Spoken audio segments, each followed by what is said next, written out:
Good morning everyone and happy Saturday. So ayan, current situation, kanina pa ako dito nakaupo mga 2 hours na kasi tamad na tamad ako since hindi medyo talagang sobrang maulan today. Nagising ako kanina ng mga 7:30 ganyan, tapos naririnig ko yung ulan sa labas. So ang ending, lahat ng mga gusto kong gawin sana today is that wag na lang kasi tinatamad ako. Basta pag umuulan na ganito, super tamad na tamad talaga ako. So, ang ending, ang plano natin for today is that magstay lang tayo dito sa bahay or magstay lang ako dito sa bahay. Pero before that, mag-gym muna ako. Siguro mga 1 oras, ganyan. Then after that, diretso na ako ng uwi. So, yun nga, gusto ko kayong isama sa ating indoor activity for today na medyo maulan. So, yun guys. Kalis na tayo sa bahay at saka maulan pa rin talaga. So parang tinatamad na ako magpunta ng gym kaso ipupush na natin. So ayan ang ating neighborhood. Walang mga tao kasi nga umuulan. Yung kasabay. Hi, where are you going? Where are you going, Spider-Man? Huh? You going to the gym? No. For a birthday party. So birthday party? Okay. With my mommy. With your got mommy. the pack. Okay. Bye. Bye.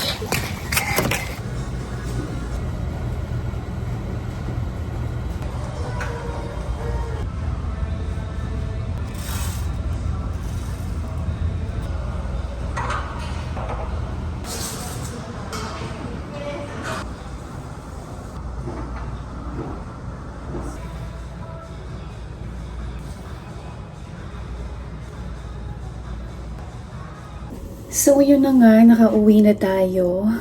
Medyo late na, 2:30 na. And tumigil na din yung ulan. Pero, wala na, tinatamad na ako. So, excuse me naman dyan sa ating itsura. But anyway, sa'yo na nga, kailangan na natin kumain. And kahit na past lunch na at hindi pa ako nagbe-breakfast, hindi pa ako nagla-lunch, gusto ko pa rin kumain ng breakfast food. So, avocado toast tayo. So, para mas mabilis na rin. Kasi gusto kong matulog. Ginaantok ako. So, yeah. And we're preparing yung ating mga ingredients. So, meron akong avocado. Meron tayong itlog. And, unahin ko na muna yung na lutuin yung itlog. Okay, so ito na yung ating avocado. Sana hinog na siya. Okay. Good. But anyways, actually nagkikrave ako ng soup ngayon kasi nga, 'di ba, pag maulan, sobrang masarap talagang mag-ramen sana. Kaso, wag na lang. Naisipan ko wag na lang kasi grabe na naman siya sa calories. So, ito na lang yung ating kakainin para pumayat-payat na tayo. But yeah, so imamash ko lang muna itong avocado, tapos magto-toast na tayo, and then yung itlog. So sobrang dali lang nito, mga 15 minutes, tas okay na siya. Then parang naisip kong magkulay ng buhok ngayon, kasi tignan nyo naman, hindi na siya pantay, tapos dito nagbablock na talaga siya. Pero parang iniisip ko pa, kasi nga tinatamad talaga ako ngayong araw na to. Hindi ko talaga maintindihan kung bakit tamad na tamad ako. But anyways, yan yung ating avocado. So, imamash lang natin siya. Medyo mahirap siyang i-mash kasi, actually, okay lang naman pala. Hindi kasi siya super hinog. And usually, pag nag-avocado toast ako, gusto ko yung, mas hinog pa yung avocado para mas madali siya. Tapos parang medyo mas milky yung lasa niya pag mas hinog-hinog pa. Kasi hindi talaga ako mahilig sa avocado. But yeah. So, lalagay na natin yung itlog. Sobrang init na nung ating ay, pucha. Lord.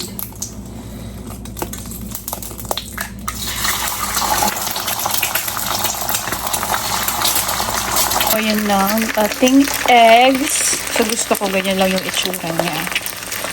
Pupunta ba ako? So, anyways, so ang ating next step habang naluluto yung itlog, sikasuhin na natin yung ating toast. So, dalawa yung toast natin. So, ang gagawin ko, ilalagay na natin yung avocado.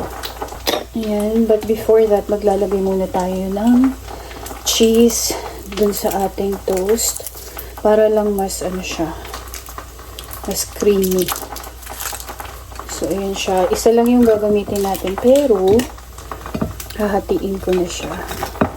So, ayan na yung pinaka kitang angle. But yan, yung ating cheese. Spread lang natin siya.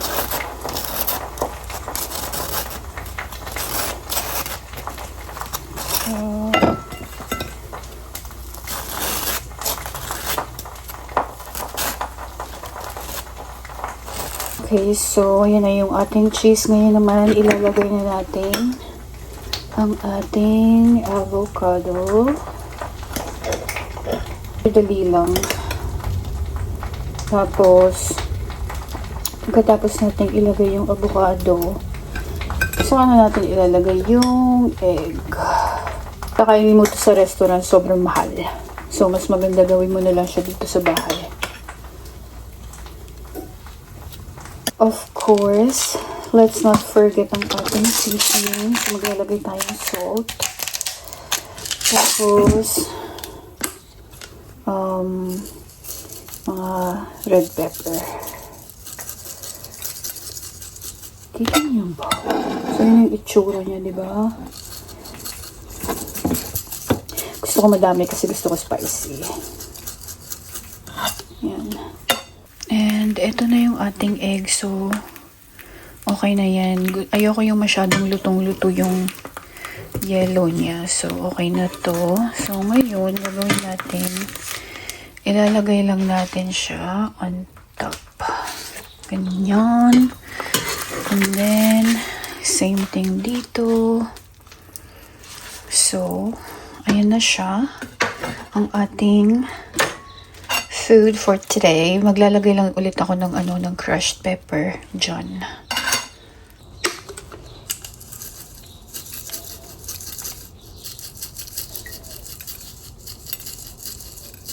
Okay, so hindi pa tayo tapos.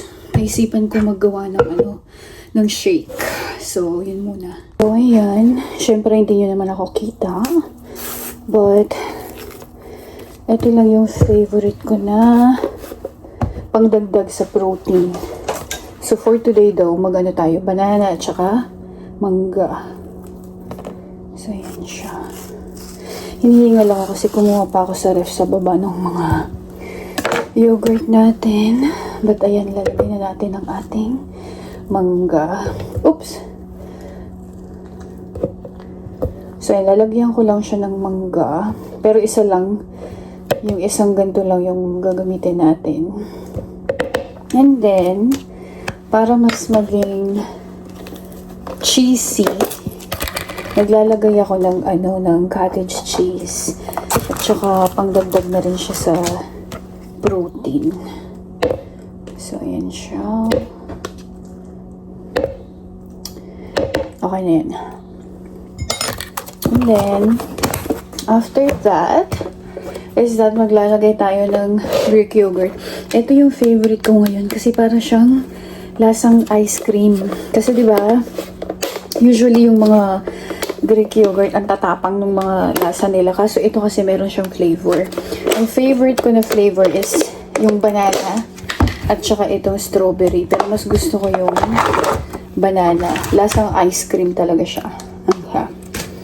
So kung makita nyo to, highly recommend.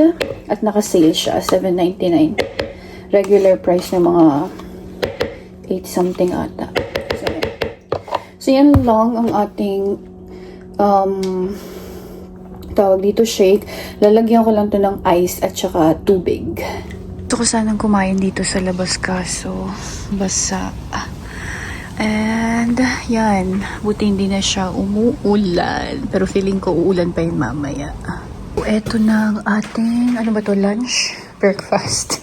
Sa yung ating avocado toast, tapos yung ating shake at tubig.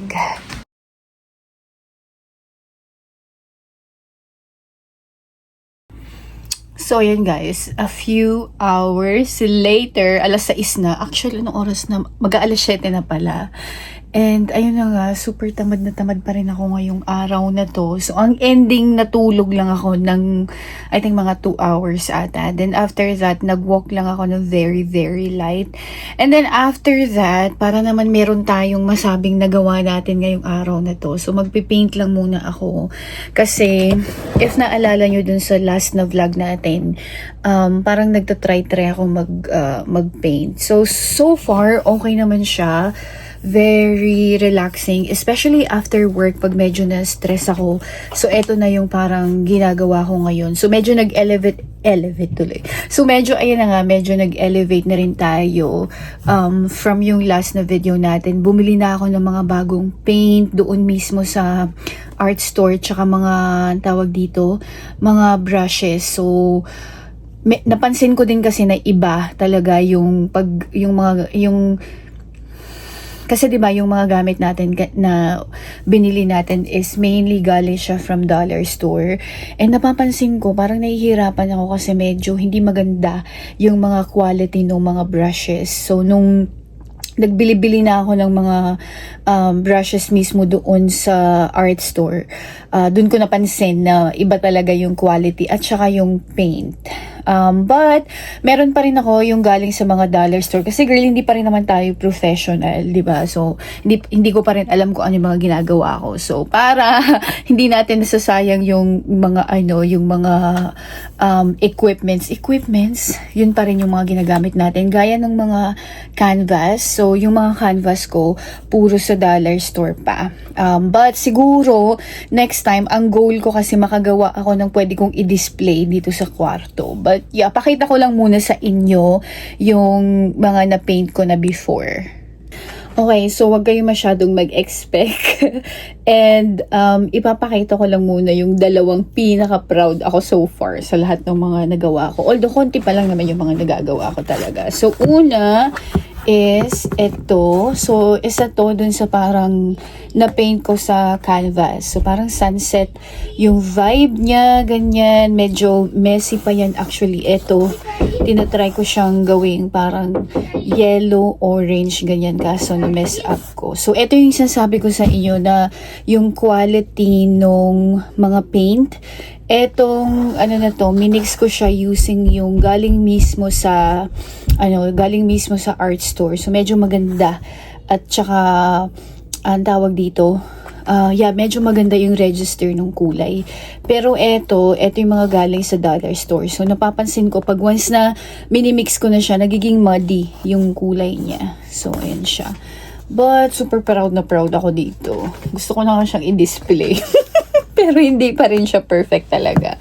But anyway, so after that, so nagpa-practice pa rin ako dito dun sa mga, hindi ko alam kung anong tawag dito. Yung mga canvas din siya pero hindi siya yung gaya ng ganito. So anyways, so eto siya. So, yung Blu-ray na to is yung, wait lang, papakita ko sa inyo. Eto, yung galing mismo sa art store. Tapos, nilagyan ko na lang ng konting white para medyo ganto yung kulay niya. Tapos yung white na yan, sa dollar store pa din yan. So medyo hindi pa rin maganda actually. And then ayan na. So ayan yung ating close up. So itong dalawa pa lang yung medyo proud ako sa lahat ng mga nagawa ko. Yung iba parang hindi ko na maintindihan kung ano mga itsura nila. But basically, ayun nga, nagpa-practice pa rin tayo. Meron akong gustong itry na bago, pero sabi ko, eto na lang muna. Kasi magastos din talaga siya. Lalo na yung mga, bumili ako ng mga brushes. So, pakita ko lang din sa inyo. Eto yung mga nabili ko na sa art store. So, eto yung mga itsura niya. Mas magaganda talaga yung quality versus yung mga sa dollar store ko siya nabili. Yung mga eto. So, yung mga, eto galing, eto dun sa art store, yung mga ganyan. Okay naman siya, kaso, parang hindi masyadong sturdy. So, ang ending, pag gusto mo yung fine, yung mga lines, mga ganyan, super hirap niyang gawin. Whereas, Actually, yung mga brushes nga na ito, hindi siya yung super mahal talaga. Kasi, meron ako yung mga nakikita, mga parang isang ganito, parang mga $15, ganyan. Pero ito kasi set. Di ko na maalala kung magkano yung presyo nito. Pero yung isang, magkaibang set yan. So, ito yung isang set, parang mga $30 ata. So, not bad na siya kasi diba medyo marami na siya. And then, yung most recent kong nabili, wait lang, marami pa tong kasama. So, ayan siya. So, yan. Tapos, isang set din to. Parang nasa $20 naman to. Pero, ayan siya. But yeah, I'm very excited.